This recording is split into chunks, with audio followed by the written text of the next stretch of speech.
Welcome to the Question Everything podcast. I'm your host, David Dye. Today's conversation is going to challenge a lot of what people think they understand about addiction and about behavior in general, because most people have been taught to look at addiction in a very specific way through treatment models, through systems, through labels. But what if the root of addiction isn't what we've been told? What if it's something deeper, something more fundamental? Today, I'm joined by Christopher K. Wallace, who has spent decades working with men and developing a different perspective on addiction, fear, and behavior. His core idea is simple but controversial, that all addiction is, at its root, an addiction to fear. He also works with men on purpose, relationships, and what he calls the fully defended approach to life. This is going to be a conversation about behavior, identity, systems, and what might be missing from how we currently approach these problems. Christopher, welcome to the show. Thanks for having me. Appreciate being here. Now, let's start with your core idea. What do you mean when you say that all addiction is an addiction to fear? Yes, and that's an interesting one because if you look at it now, I think the addiction industry's worth billions of dollars. Doesn't have a great track record. A lot of people go through a 30-day program, they still relapse, and some don't do very well. Some do well, but some don't. And there seems to be a lot of there's a lot of guilt and there's a lot of shame involved and I don't think that those are worth pursuing. I think that we need to make a shift on this. And so about 10 years ago, I figured this out. In 2014 it was. And I wrote a book called Drinker's Riddle, and then later I wrote another one called Sipping Fear, Pissing Confidence. And what I figured out was this. I figured out that, we go on and on about dopamine, and everybody's seeking this dopamine thing, and there's dopamine cleanses and all the rest of it. And it's all about dealing with our wanting. But dopamine is a catecholamine, and it always fires with adrenaline. And adrenaline is your fear hormone, you see? And so what if it's about dopamine, but it's also about fear? Why aren't we talking about that? So the model I've sort of come to, or the understanding I arrived at, was that maybe addiction isn't so much about me just wanting to get high. And maybe I have an addiction to fear. And then we look at fear and we say, well, what does adrenaline do? Well, it puts your heart rate up, puts your blood pressure up, changes your breathing. But more importantly, what breathing does is it narrows what fear does, what adrenaline does is it narrows your focus. And it takes many thoughts and turns them into fewer thoughts. And when you do that, well, all of a sudden you find relief from whatever stress you're under. But it has consequences. And so the consequences is that if you feed yourself fear in order to get by, you're training the brain to reach for adrenaline rather than to reach for mastery and for the ability to cope. And I think it costs us confidence. Over time, you see people who are addicted, their confidence levels drop slowly but surely. And you get into this loop where you are constantly looking for relief from your stress, but you don't have the confidence to go and attack it. So you resort to more fear seeking, and that just perpetuates things. So it's kind of like a dog chasing its tail after a while. At first, it's kind of funny, dog's chasing his tail, but then it looks pathetic when you realize, geez, that's a dumbass thing to do for a dog. Doesn't he realize that's his tail, And so it's like fighting fire with fire. And people say, well, okay, hang on a minute. How's this? Well, you just look at smokers. Look at cigarette smokers, millions and millions of them around the world. And I've never met a cigarette smoker who ever said to me, like you've met the odd guy who has a beer. He said, man, I had my first cold beer on a hot sunny day. And it was like, I had one guy, Tommy, used to tell me that it was like little angels pissing on the end of his tongue, having a cold beer on a hot sunny day, right? So you can just see, like he's dolled it up. He's poetic about it, right?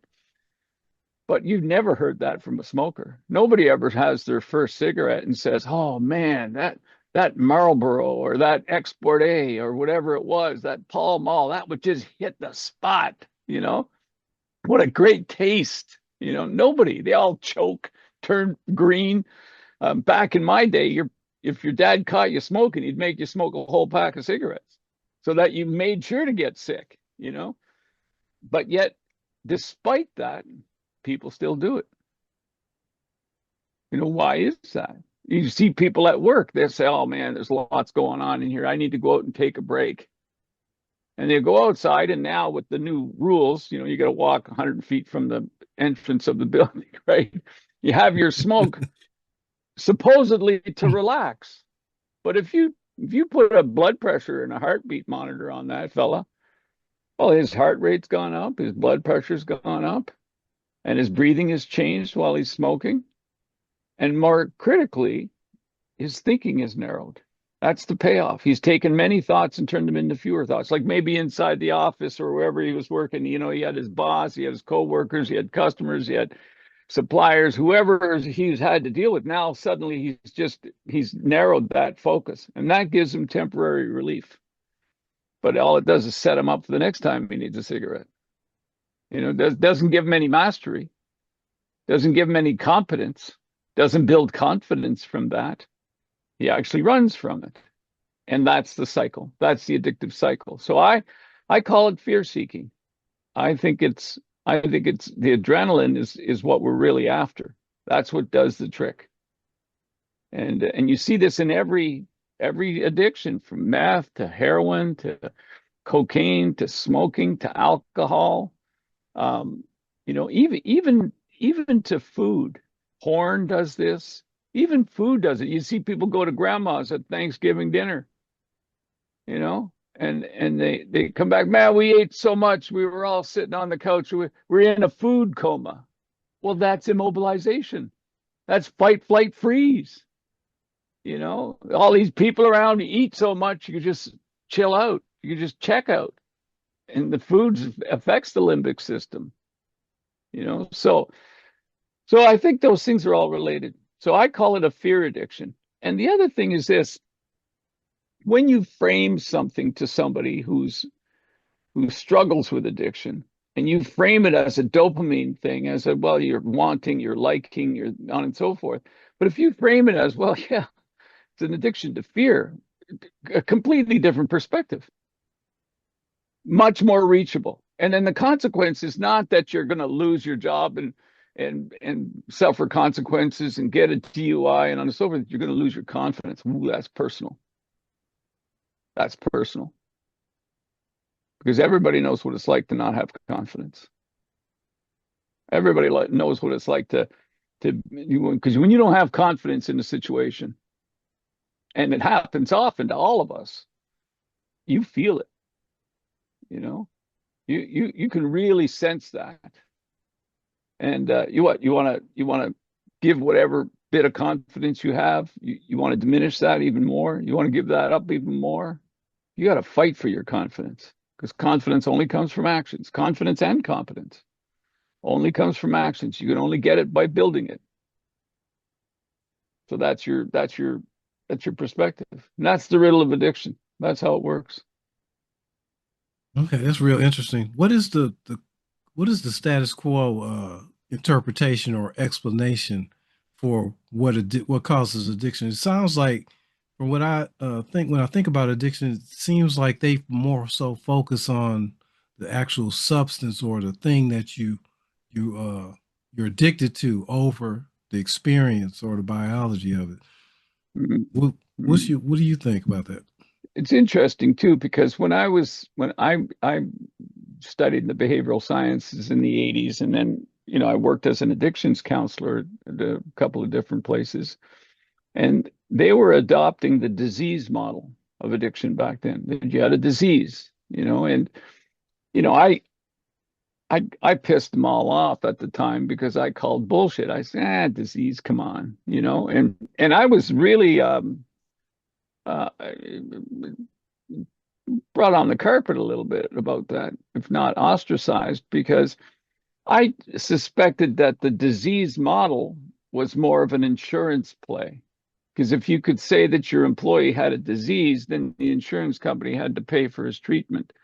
And so that I could see how it fit in the system, but I didn't believe it was a disease. I didn't think it was a disease at all. I think it was learned, And how do you learn it? Well, we we knew a little bit about the nervous system back in the 80s, not as much as we know now. Now we know a lot more. And back in the 80s, I remember studying Libet in his action potentials. And this is where they could put I think it was an electrocephalogram, and they could tell what choice you were going to make, and it would show up on the brain scans before you actually made it. They would give you a choice of two different things that you're going to do.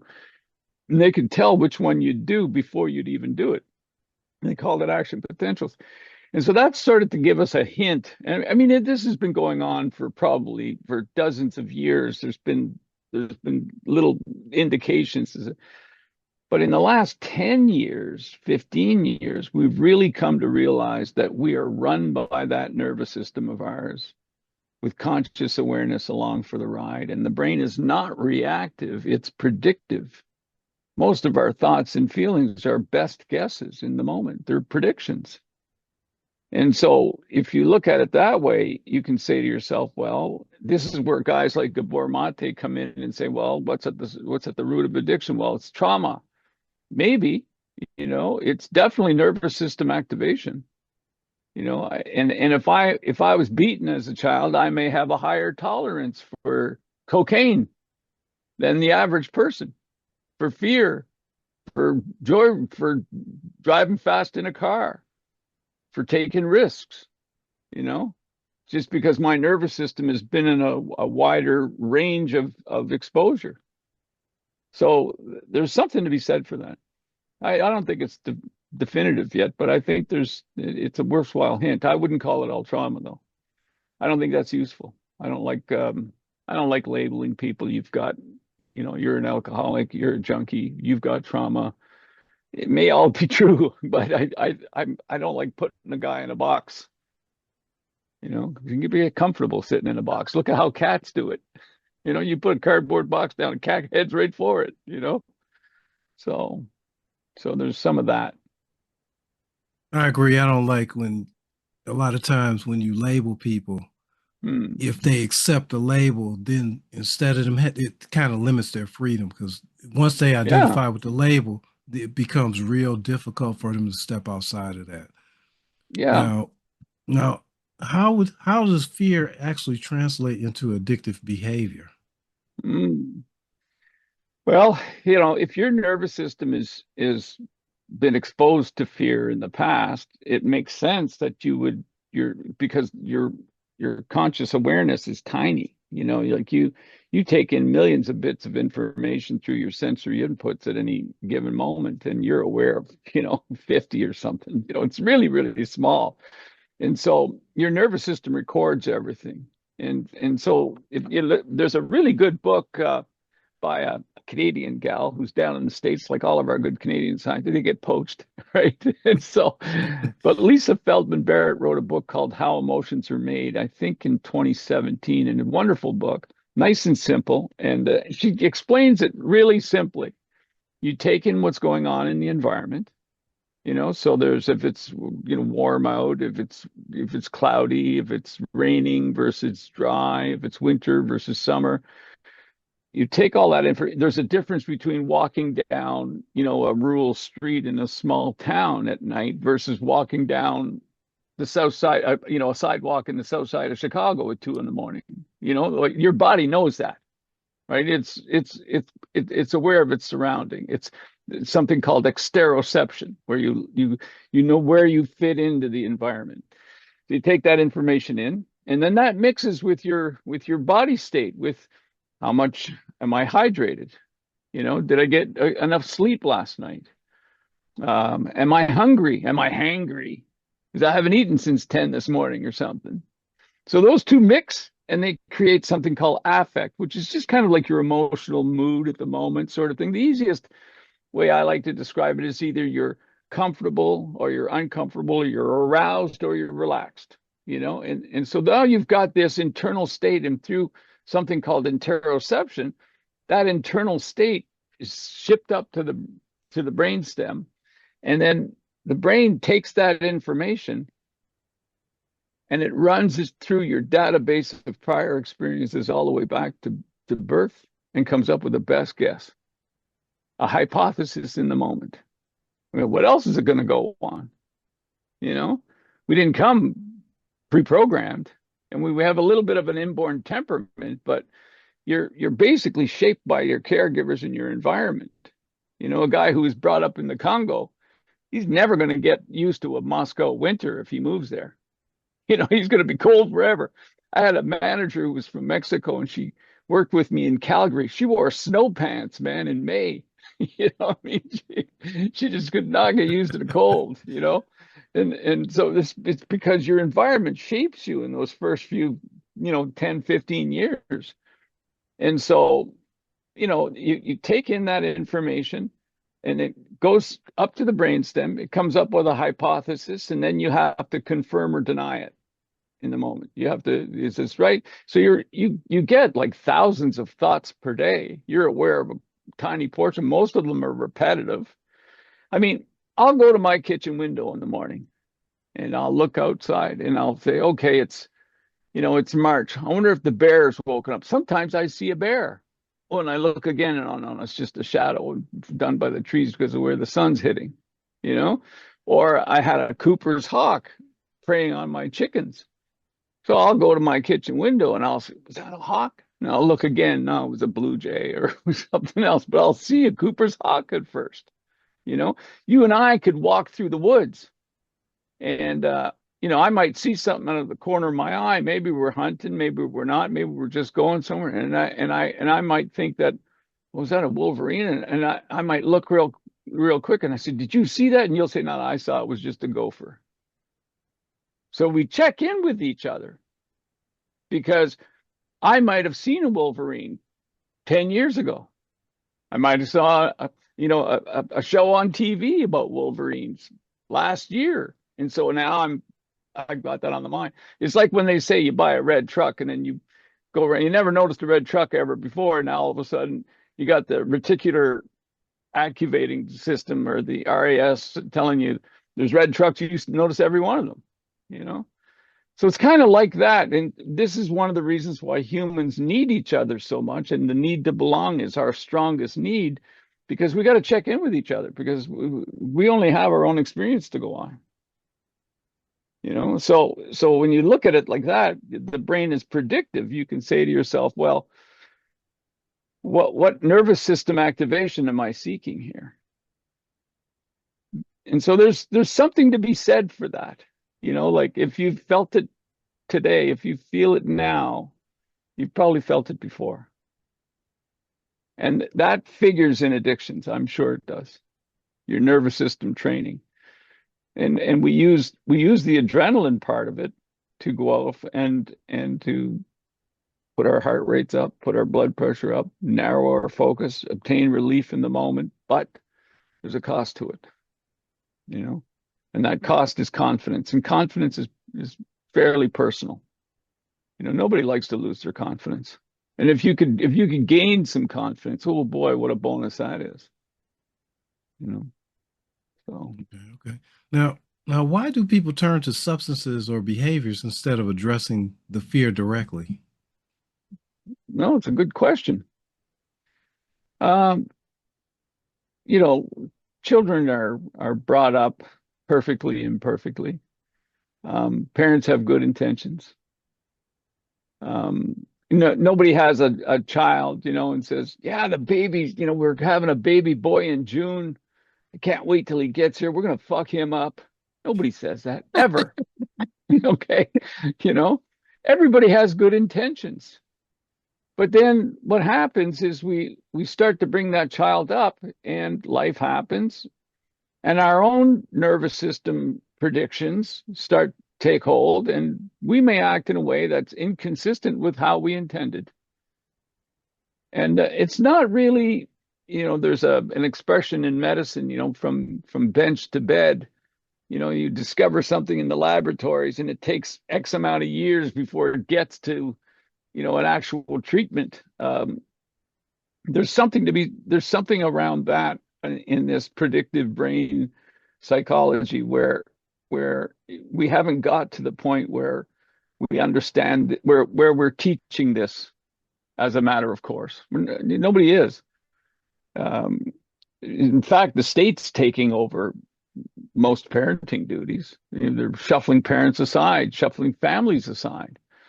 So that, I think it's a couple of reasons. Boys take more risks than girls. I'll give you an example. I get this Google alerts. They had it for 20 years. You give them an email address, you punch in some keywords, and they'll send you links from whatever's happening on the internet. And so for the last 20 years, I've gone to sleep at night reading various links, studies on sex differences. I wanted to know what's the difference, and it's immense.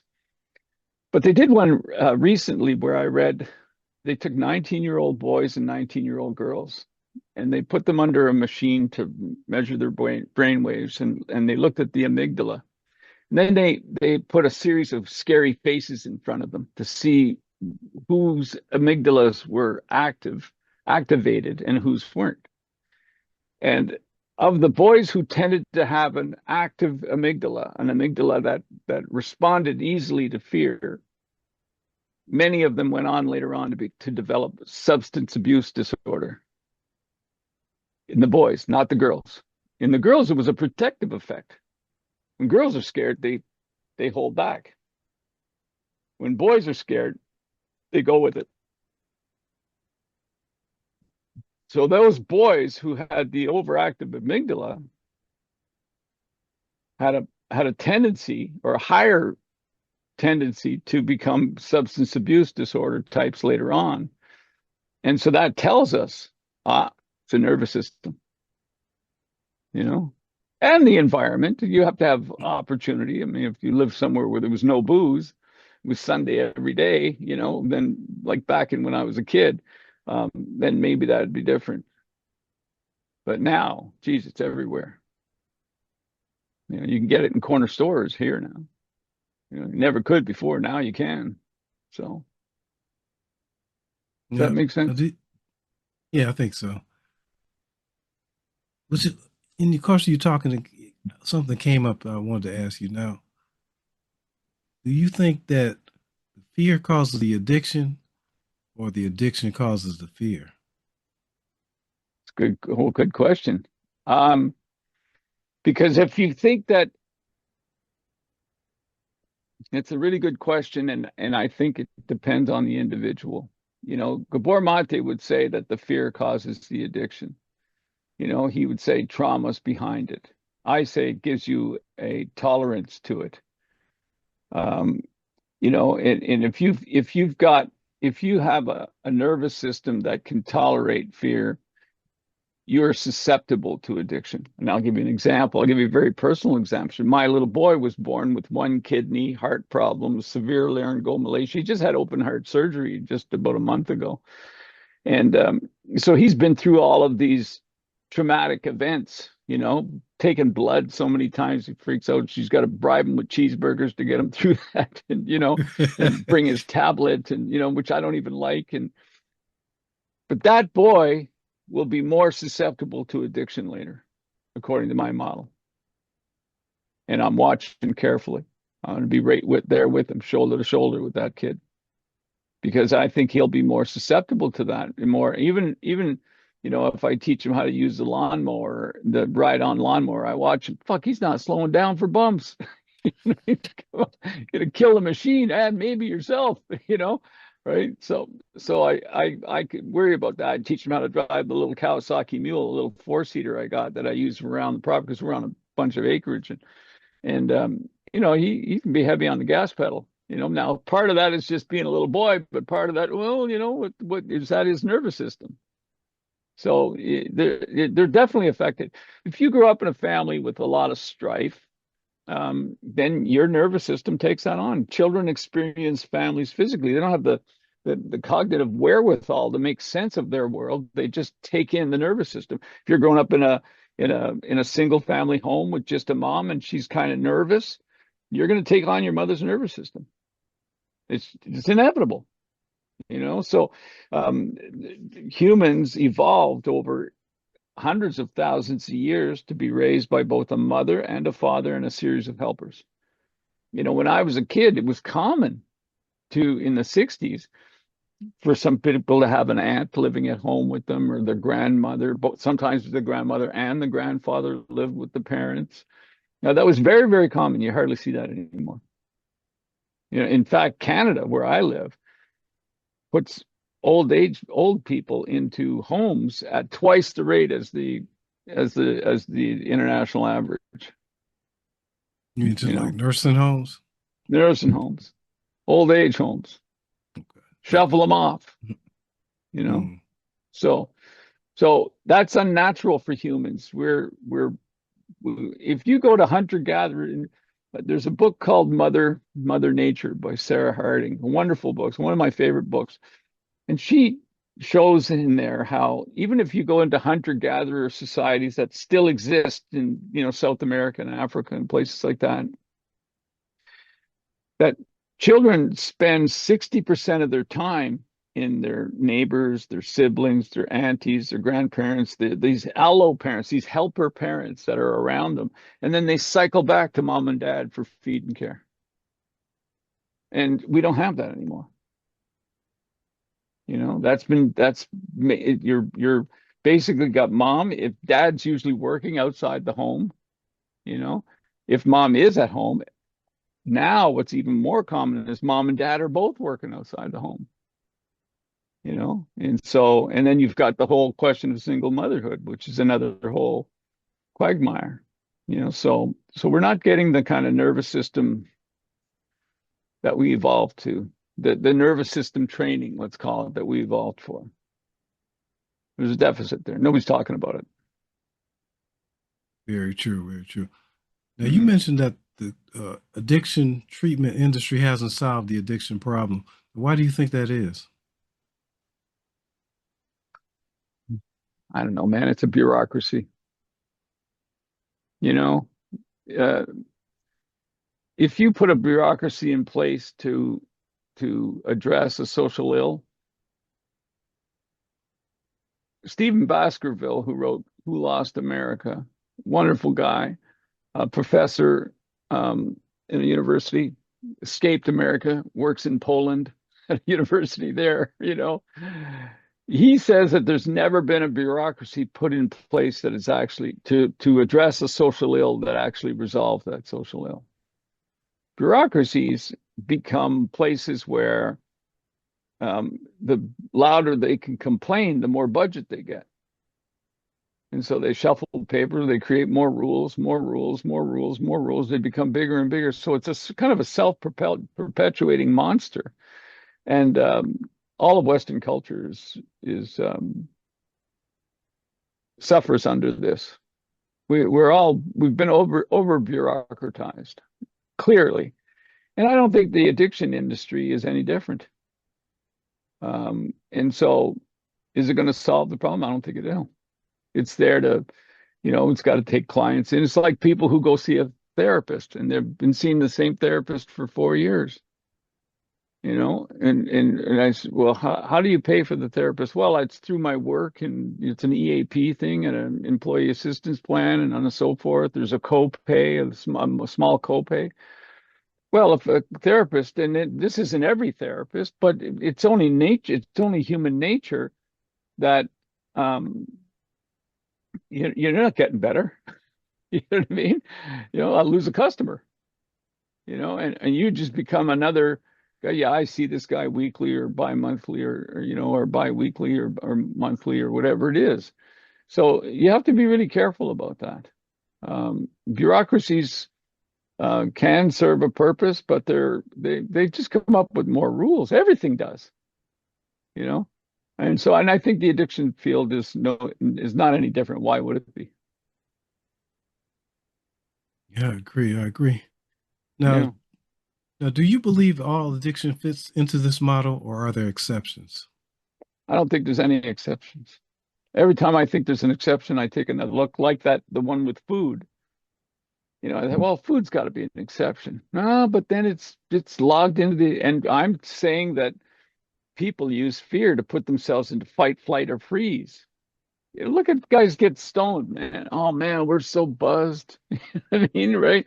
We were gelling. You know what I mean? They use different words for fight, flight, freeze.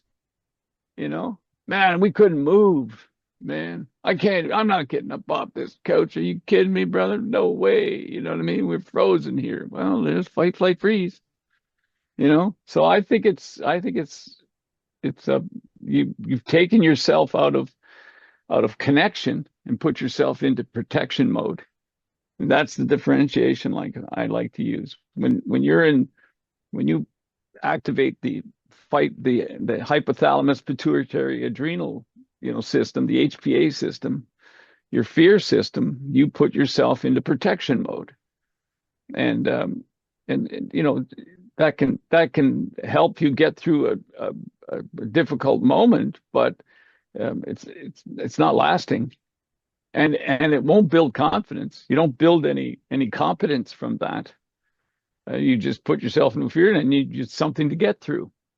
You know, so it's so I like to say, here you got protection mode on one side, and then you have connection mode on the other side. That includes connection with yourself. Well, if you're high, if you're stoned, if you're overeating, it can feel like you're connecting with yourself, but you're immobilizing yourself. I'm so full, I can't move. I can't believe I ate that half pie. You know what I mean? You know, and so you put yourself into outside of connection mode and into protection mode. Well, it's hard to connect with other people if you're in protection mode versus connection. It's not a real connection. You know. Now, this gave me a thought about another question. Now, if Mm. somebody, would you say that the person is actually using the substance to deal with the fear that they have? They use fear to fight fear. It's So like now, fighting fire with fire. They got a little stress, right? So then they smoke mm, some cannabis, smoke a cigarette, have a few drinks, um, all the way the whole gamut of it. Gambling, porn, overeating, meth, heroin. They're fighting fire with fire. so the substance, would you say it's reducing their fear or is masking the fear? It's giving in to their fear.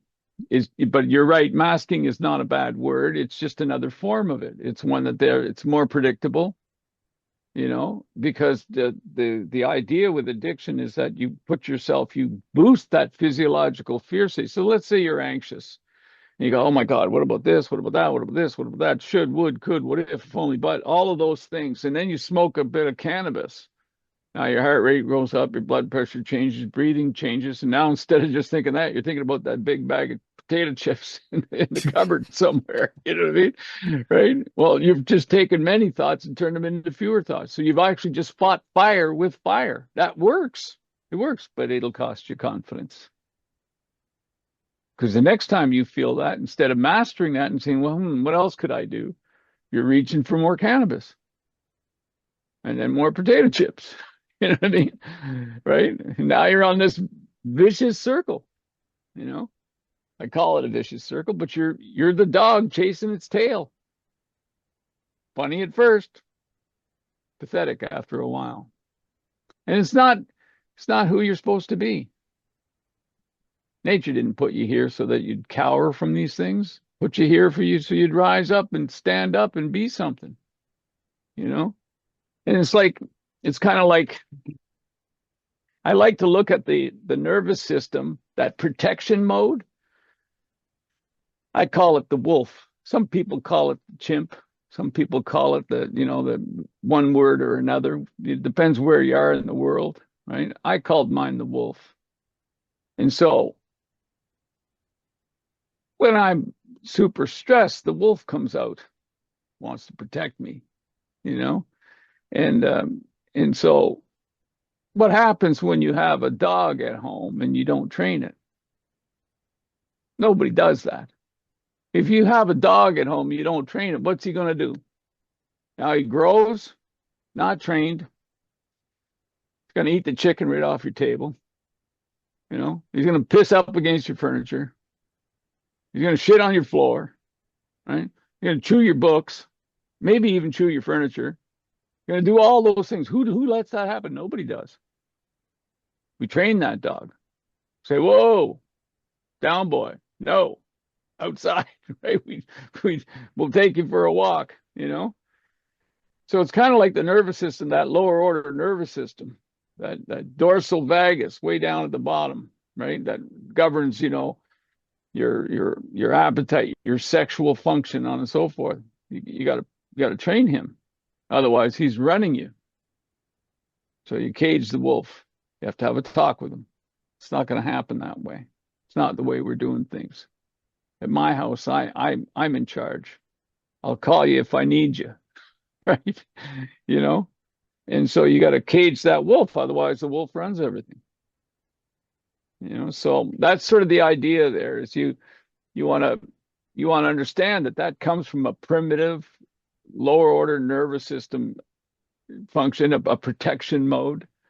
And you got 86 billion neurons in the brain, another 2-3 billion neurons in the body, and they're connected through the vagus nerve into the brain stem. And 80% of that firing goes from the body to the brain, and the brain exists to serve the body, not the other way around. We didn't roll out of Africa or the Middle East on a head and then grow a body. We walked out and grew a brain that evolved over time, So the idea there is to understand that very primitive part of ourselves, that fight, flight, freeze, operates through the vagus, and it has two parts. It has a lower part and an upper part. And polyvagal theory, which Stephen Borges talks about this, and that lower part is the dorsal vagus, and that runs your digestion, your sexual function, and your immobilization. And so you want to let that run you? It's like letting the wolf run. It's like letting your dog run the house. No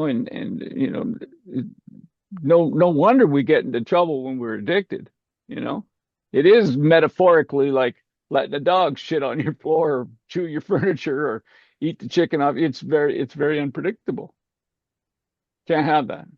You got to put him in his place. You got to say, whoa, dog, you need to have the dog. If somebody threatened me or my family, I want the dog there. I want the wolf. I want to be able to let him out if I need him, but I want to control that. I don't want to be controlled by the wolf. So it's caging the wolf is what I call that. Does that make sense? I think so. Another question came to me. Now, say a person like abusing drugs, for instance, do you think they can actually have a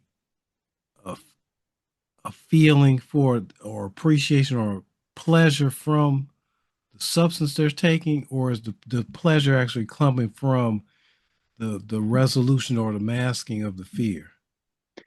Well, it's both. I mean, you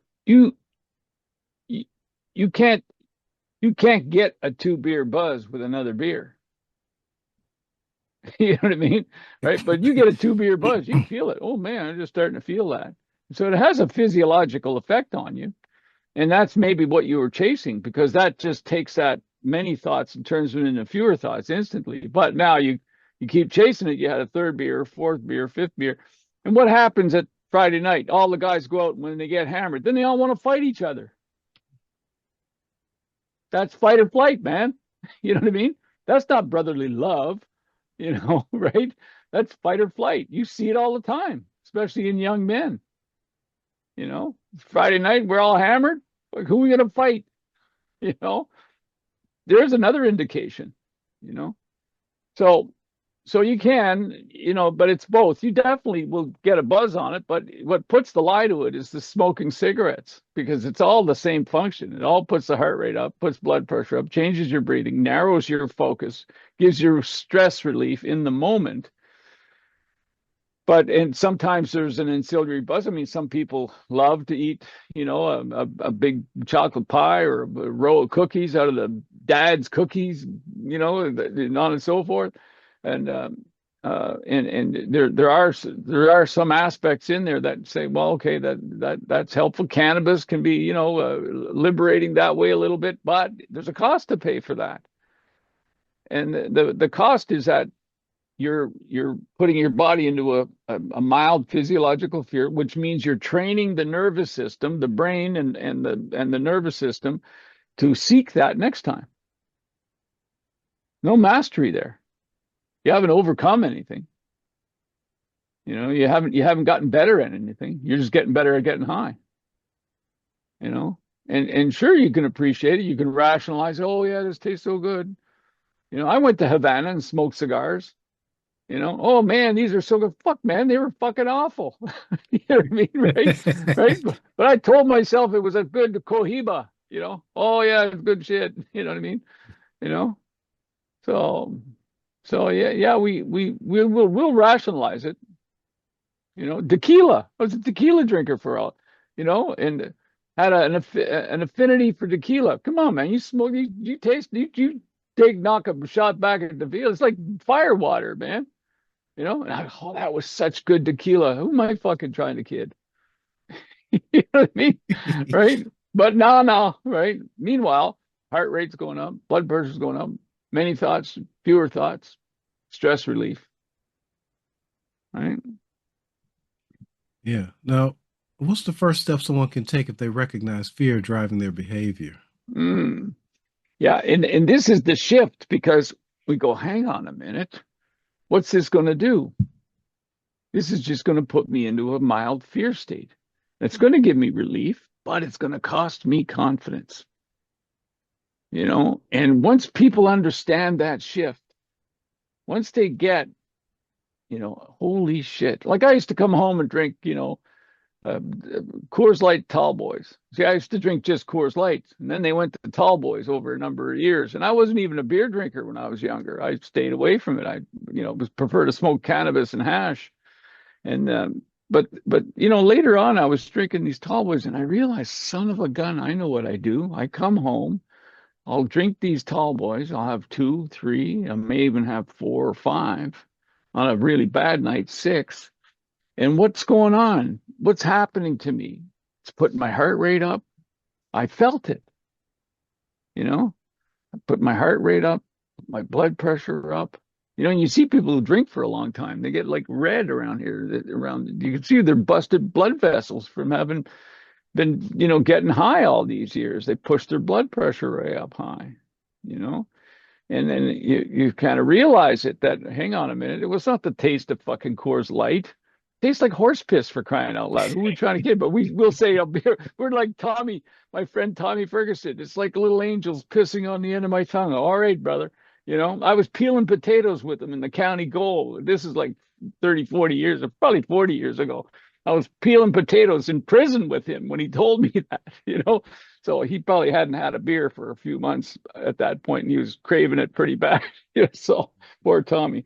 Cops shot him in somebody's backyard downtown Toronto, my sister's backyard. He was evading the cops, and he got shot one night. And my sister said, yeah, that happened in the back of my house. So anyways, Tommy was an old friend, and anyways, I'll never forget him. but didn't do him any good. He just kept seeking more and more fear, didn't he? So how do you actually break this fear addiction cycle and not just understand it? Well, the first thing is to understand that you're not addicted to whatever your drug of choice, let's call it. You're not so much addicted to booze, to alcohol, to food, to porn, gambling, to your meth, to your heroin, to your pharmaceuticals, your pain pills. It's not so much that you're addicted to that. It's what you're addicted to is fear, because look at what these do. And so then you see, oh, hang on a minute.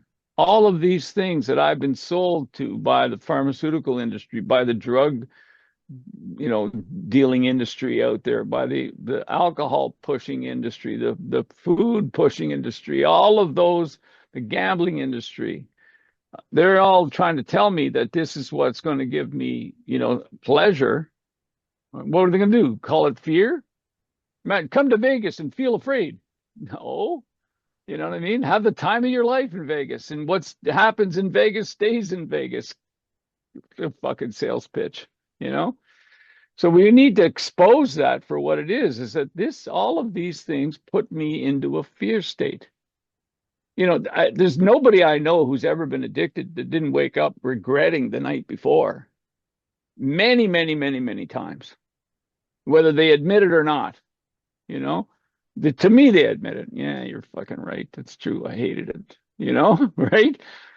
And so we want to say to ourselves, it's not the substance.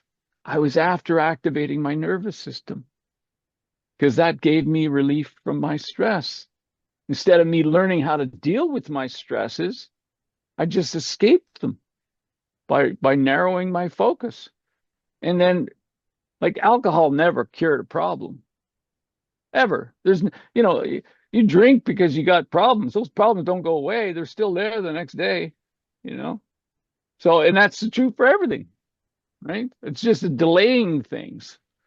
And sometimes they compound and get worse. The odd time a problem goes away. Rarely, especially if it's a female friend or something. She might say, fuck you, buddy. All right, I don't got to worry about her anymore. Drink, right? So there may be, but really, the problems stay there. You haven't learned any mastery, no confidence from that. And so once you understand that what you're not addicted to is so much the substance, is that you are addicted to activating your nervous system, to putting yourself into a fear state, and that has physiological effects, and that allows you to narrow your focus and obtain temporary relief, but it costs you confidence. That's the part nobody talks about. It costs you confidence, because you're putting yourself into a physiological fear state absent visible threat. Here you are, your heart rate's up, your blood pressure, nobody's putting a gun to your head, nobody's threatening you. You're sitting on your couch. If you're sitting on your couch at home having a beer, it's your fourth beer, your heart rate's up, your blood pressure's up, you're in a physiological fear state. You may even feel a little flushed around the face. And you're sitting at home. Well, what does that do to the brain? What the fuck? Why are we in this physiological fear state and there's no threat around me? The brain has to make a decision. And that decision is confidence. Slows down. It doesn't feel as competent to be able to handle problems next time because it's unsure of itself. Because the brain is trained, the nervous system is trained by experience. That's how you learn something. It's how you learn how to play tennis, golf, football, you name it. You tried it, you failed, you tried it again, then you got it right.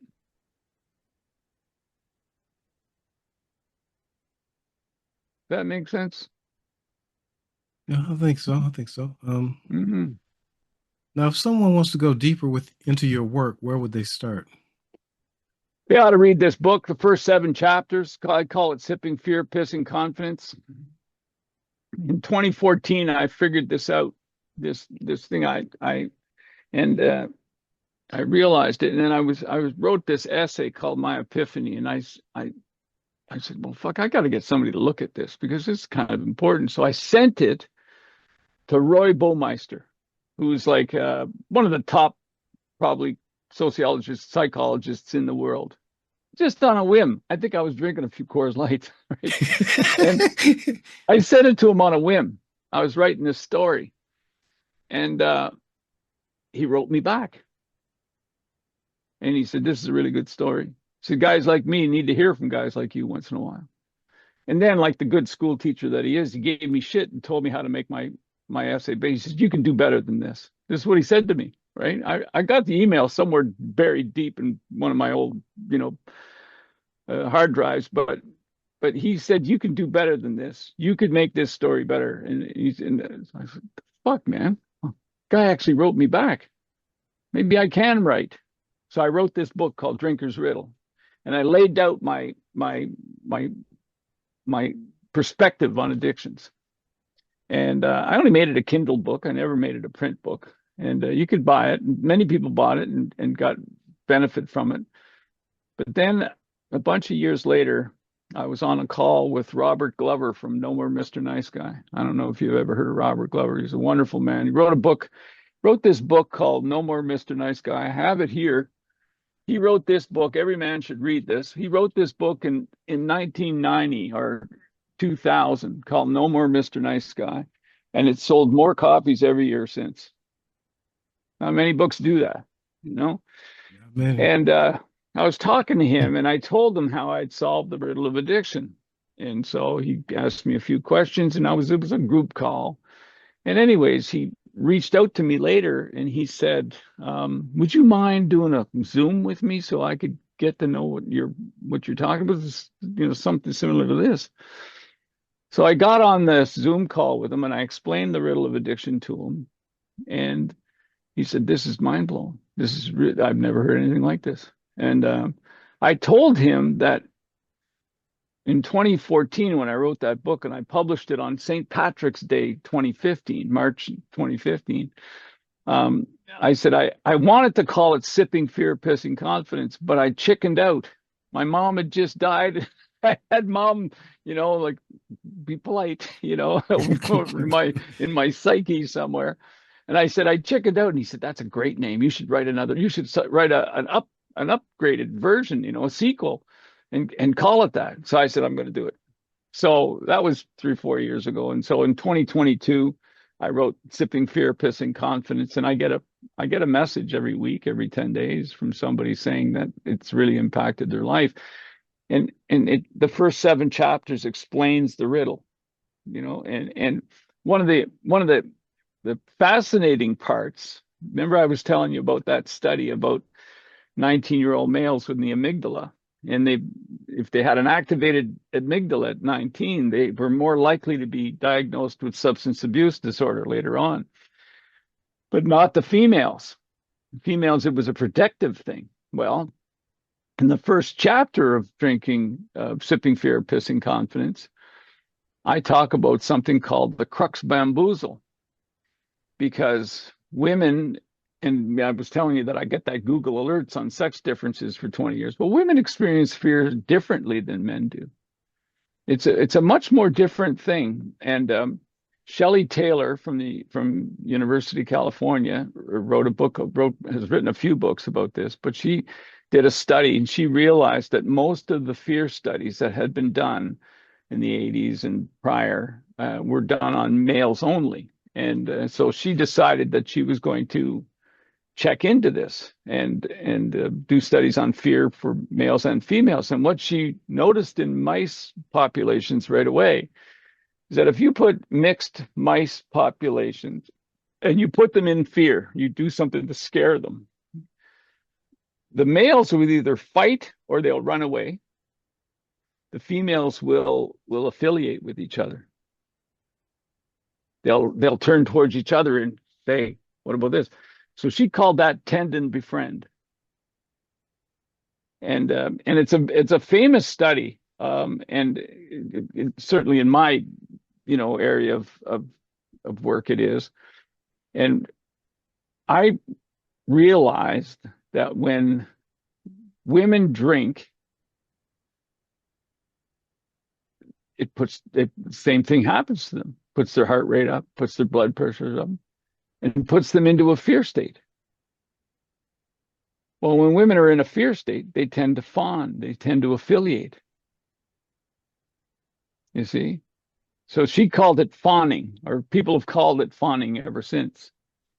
They tend to ingratiate themselves with whatever's under fear. And you can just think, go back, to days of 1,000 or 2,000 or 10,000 years ago, if we're in a village and we're being surrounded by our enemies, we can grab our spear and our shield and fuck off into the woods and circle back and come around and fight. Not the women. They've got grandma with her. They got children. They got babies.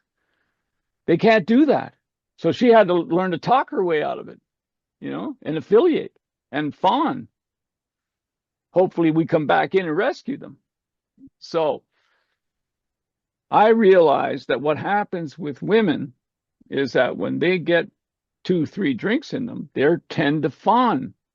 They tend to affiliate and fawn over the people around them. Now, this isn't that popular with my male listeners. I told this to one guy. I said, this is what's happening to you. And he said, fuck, Wallace. He says, you just ruined my life. Because the only way he ever got laid was to get women drunk. Right? Because if you give her 2 drinks, it's not you, sweetheart. It's the booze. You know what I mean? I'm sorry, brother. It's the booze. It makes her do that. It puts her into a fear state. And women tend to fawn when they're in a fear state. And that's a big sex difference nobody talks about. You never hear this talked about anywhere. Yeah, and it's in the first chapter of this. I explain the what happens with the neurotransmitters and on and so forth. Not too complicated, but a little bit. And this is what happens. And it's based on Shelley Taylor's work. And that's been replicated many, many times ever since. And you see this in humans. Women avoid conflict, man. They'll fawn. So there's a sex difference, and the sex difference is put in place by nature in order to look after children, to save babies. Nature doesn't care if women carry feminine negative emotion or hypervigilance for 20 years. If she saves one life, according to nature, that was worth it. And women are really burdened by that, and men need to know that about women so that we can understand that and help protect them, defend them. And not be put off by that, not take advantage of it. And that's what alcohol does. When I met Mrs., one of the first conversations we had, I said, listen, I'm so done with girls' night out. Not on my watch, sister. Can't do it. When you have the talk, when you first have a relationship, and it's usually her that initiates, where are we going with this? Right? Well, that's your turn to negotiate. That's your turn to stand in there and say, well, look, I can put up with this, but not this. That would be disrespectful. That'll harm us. That's our job. We're the motherfucking defenders. What, is she supposed to be the defender? Huh? So it doesn't work that way. Robert asked me that a few years, 3 years ago. He said, well, what do you mean by all of that, Wallace? So I told him, I said, is it fair to say that women are nature's designated caregivers? He's a psychologist, He said, yep, he's fair. I said, I can get with that. That means that every child in the world needs to be loved by a woman, at least for the first few years. Is that fair to say? He says, yeah. So now imagine that every child in the world needs to be loved by a woman, but so do the men. Is that workable? No wonder you have fucking feminism, brother. You know what I mean? That's not workable. But that might be another whole subject. Yeah. But fawning is in the first chapter, and it's pretty important to understand that there's a difference between how men and women, like every disease pathway, every medication, almost every behavioral trait operates differently in men than it does in women. There's nothing in it for nature to make men and women the same. We're a complementary species. Men and women can each do what the other does outside of biology, but they tend to have very clear preferences. And we've always banded together to take advantage of each other's strengths and to shore up each other's weaknesses. And there's nothing in it, like I said, for nature to make us the same. We're complementary. And that's one of the ways that we are different. She experiences fear in a different way than men do. Men want to get up and fight or flight. It's why we can drink 10 beers on a Friday night with our buddies and everybody wants to fight. Women, that doesn't happen to women, you know? So it's kind of important to understand. I'm glad you explained it. Now, could you give us your website and how people could get your book and possibly Absolutely. join the This is, groups? yep, this is on Amazon. Sipping Fear, Pissing Confidence. What does it say on there? For men, it's a book for men, solving the riddle of your addictions. But there's many, many parallels. I mean, I used to work with both men and women. I've been a counselor for 40 years, and I've done other things too, but I always did it part-time. And just in the last 7 years or so, I've strictly worked with men, but I still have the odd woman client. I think I got two. There's 100 active files in my filing cabinet behind me. I think two are women. So I get the odd gal in there who I still work with, but generally it's just men. So that's a book written for men, and so I write my books and stuff for men. I got another one coming out, Reverse the Flow. I'm trying to have it out by Father's Day. But yeah, you can find me at advisortomen.com. Okay, all right. That Yeah, was very interesting. Very interesting. I never heard your theory before. I have to look into that. read the We book, want Okay, we'll do. and it's And on audio. And I thought that'd be, oh, I'll do audio, and people said, yeah, you should do audio too. And so I said, okay. I thought it would be a 2-week project. It was like 2 months, right? But the guys tell me they really appreciate the audio version. I don't know why, but it's me speaking. I did my own audio, so I thought it was pretty challenging, but it's a good book, and I stand by it, and there's nothing I'd change in it.